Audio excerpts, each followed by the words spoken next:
Light, camera, action.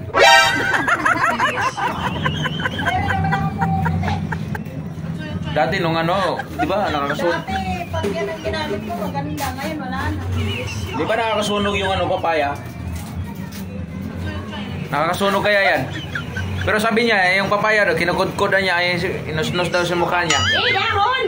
Dahon ng papaya! Hindi ah! Sugat! Dahon, huwag mo na steam. Yan gamit ko dalaga pa ko, te.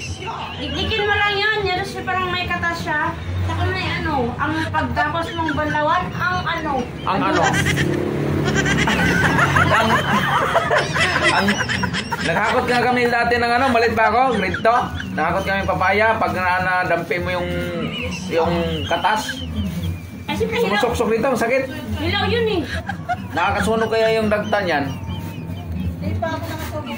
Kaya sabi ko sa kanya, grabe naman kalyo ng mukha mo.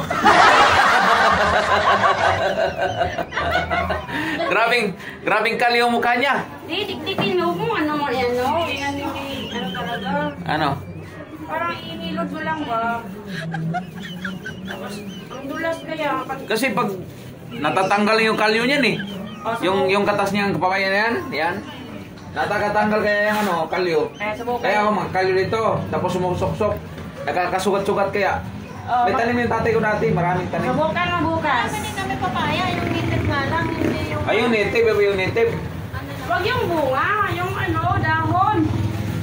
Hindi kasi, ang ipapayo ko sa inyo guys, pag gumagamit ka ng papaya soap, hindi kayo pumuputi.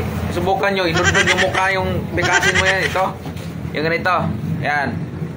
Inundod sa mukha nyo yan. Sigurado, hindi ka mapuputi yan. Sigurado, puting-puti ka dyan. Namumutla ka dahil yung mukha mo pa, puro na kalyo. Nagkakalyo na mo.